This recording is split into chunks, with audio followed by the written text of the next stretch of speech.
आजम खान पर जो जुल्म हो रहा है वो अखिलेश यादव की मर्जी से हो रहा है। अब आप हैरान होंगे। बड़ा आरोप आप लगा। आरोप नहीं है ये हकीकत है। क्या यूनिवर्सिटी बनाना अवैध है? क्या बच्चों को पढ़ाना अवैध है? क्या उन बच्चों के हाथों में, जिनके हाथों में खुरपा होता था, उन बच्चों के हाथों में कलम देना अवैध है? अगर ये अवैध है तो ये जुर्म तो बहुत सारे लोग कर रहे हैं, फिर तो सारी यूनिवर्सिटियों पर ताले लग जाने चाहिए। अखिलेश यादव तो नहीं पहुंचे जंतर मंतर में। डिम्पल यादव पहुंचे। हाँ, अखिलेश यादव पता है कहाँ बिजी हैं? अखिलेश यादव बिजी हैं जो राम मंदिर का चंदा चोरी हुआ है। अखिलेश यादव हर रोज मोबाइल उठाते हैं और ट्वीट दाग देते हैं। जितना मुझे मौलाना मुहिबुल्लाह नदवी ने मायूस किया है उतना किसी और सांसद ने मायूस नहीं किया, इसलिए कि मौलाना मुहिबुल्लाह नदवी के नाम के आगे मौलाना लगता है। जो बंदा अपनी मस्जिद का एहतराम नहीं करा सकता वो अपनी कौम का एहतराम कराएगा? वो अपनी कौम की लड़ाई लड़ेगा? हर रोज बुलडोज किया जा रहा है मुसलमानों को। मौलाना, आपकी जैसी दाढ़ी वालों को रोज मारा जा रहा है। जिस तरह आप अपने सर पर टोपी रखते हैं इस तरह टोपी रखने वालों को ट्रेनों में जुल्म होता है।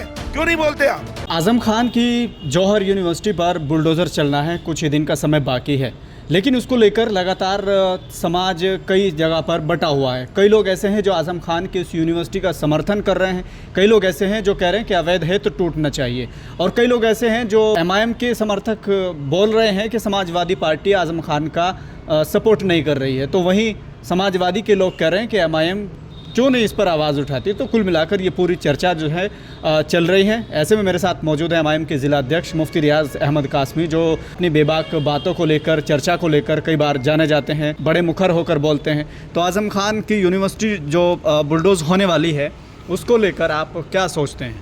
मुझे ये लगता है कि माननीय योगी आदित्यनाथ जी जो बारहा कभी संभल में बुलडोज़र चलाते हैं, कभी रामपुर में बुलडोज़र चलाते हैं, कभी गाज़ियाबाद में चलाते हैं, कभी मेरठ में चलाते हैं, तो मेरा एक मशवरा है आपके माध्यम से माननीय योगी आदित्यनाथ को। ऐसा लगता है कि उनके यूपी में मुसलमान होना जुर्म है, तो अगर वो इसको जुर्म मानते हैं तो एक ही मर्तबा सारे मुसलमानों को एक जगह इकट्ठा कर लें और इकट्ठा करके सबके ऊपर एक ही साथ बुलडोज़र चलवा दें। बस कहानी ख़त्म हो जाएगी, फिर तो कोई बात ही नहीं रहेगी। लेकिन जो अवैध है वो तो टूटेगा ना, क्यों अवैध बनाया जाता है? सवाल ये भी खड़ा होता है। क्या अवैध है? क्या यूनिवर्सिटी बनाना अवैध है? क्या बच्चों को पढ़ाना अवैध है? क्या उन बच्चों के हाथों में, जिनके हाथों में खुरपा होता था, उन बच्चों के हाथों में कलम देना अवैध है? अगर ये अवैध है तो ये जुर्म तो बहुत सारे लोग कर रहे हैं, फिर तो सारी यूनिवर्सिटियों पर ताले लग जाने चाहिए, सारी यूनिवर्सिटियों पर बुलडोज़र चल जाने चाहिए।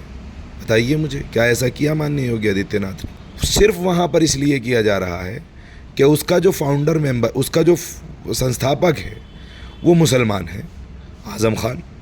सिर्फ इसलिए उसको बुलडोज़ किया जा रहा है। वहाँ पे पढ़ने वाले ज़्यादातर तलबा मुस्लिम हैं, सिर्फ उसको इसलिए बुलडोज़ किया जा रहा है कि यहाँ पर न रहेगा बांस, न बजेगी बांसुरी। मुसलमानों को पढ़ने के मौके नहीं देने चाहिए, मुसलमानों को इनके हाथों से कलम छीन लेना चाहिए। जो पढ़ रहे हैं, क्यों पढ़ रहे हैं? पढ़ेंगे तो सवाल पूछेंगे, इसलिए इनको ये मौका ही नहीं देना कि ये सवाल पूछें, इसलिए माननीय योगी आदित्यनाथ ये कर रहे हैं। तो इसको लेकर एमआईएम क्या कोई धरना देने वाली है, प्रोटेस्ट करने वाली है कोई बड़ा, या सिर्फ भाषणबाजी से ही काम चलेगा? बिल्कुल, मेरा शीर्ष नेतृत्व को आपके तवज्जुह से ये मशवरा है कि इस मामले को शीर्ष नेतृत्व उठाए और हर ज़िला इकाई इस पर को कहा जाए, हर ज़िला इकाई को, कि वो इसके ख़िलाफ़ मेमोरेंडम दे, और इंशाल्लाह हम सब लोग इसके ख़िलाफ़, अगर हमारी शीर्ष नेतृत्व हमें हुक्म देता है तो हम इंशाल्लाह इसके ख़िलाफ़ आवाज़ उठाएंगे और जो मुमकिन कोशिश होगी हम इसको बचाने की कोशिश करेंगे इंशाल्लाह। लेकिन ऐसे में जब एमआईएम के समर्थक या फिर आप लोग कहीं ना कहीं सवाल खड़े कर रहे हैं कि अखिलेश यादव या फिर समाजवादी के लोग नहीं पहुंच रहे हैं या उनके खिलाफ प्रोटेस्ट नहीं कर रहे हैं बुलडोज़र के ख़िलाफ़, तो अभी वो लोग बिज़ी हैं, वो सब लोग कर रहे हैं कुछ ना कुछ। जंतर मंतर पर अभी डिम्पल यादव पहुंची, ऐसे ही हर पार्टी के लगभग वहाँ नेता पहुंच रहे हैं, तो क्या किस नज़रिए से आप देखते हैं? नहीं, अखिलेश यादव तो नहीं पहुंचे जंतर मंतर पे, डिम्पल यादव पहुंचे। हाँ, अखिलेश यादव पता है कहाँ बिजी हैं? अखिलेश यादव बिजी हैं जो राम मंदिर का चंदा चोरी हुआ है। अखिलेश यादव हर रोज़ मोबाइल उठाते हैं और ट्वीट दाग देते हैं।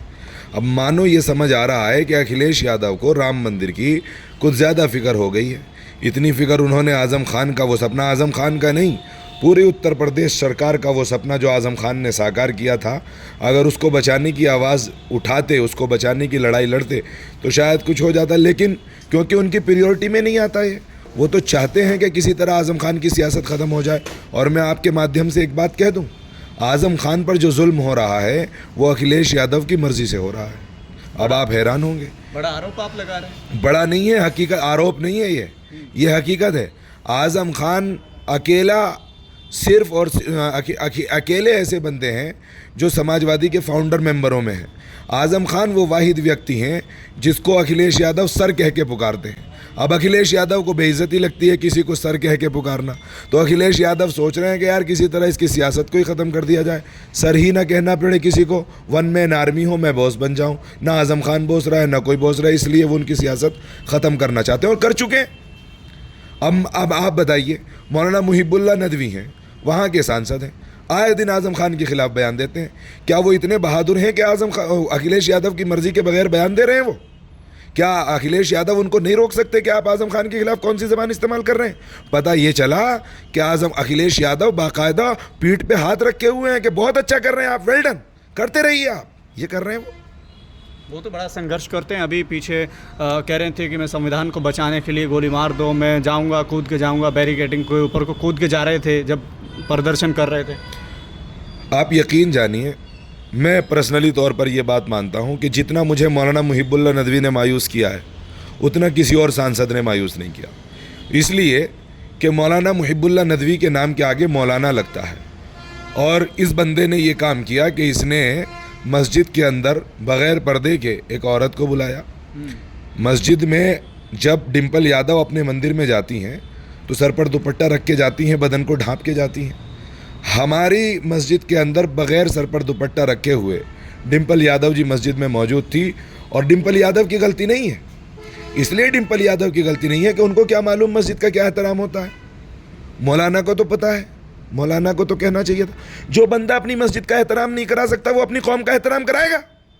वो अपनी कौम की लड़ाई लड़ेगा?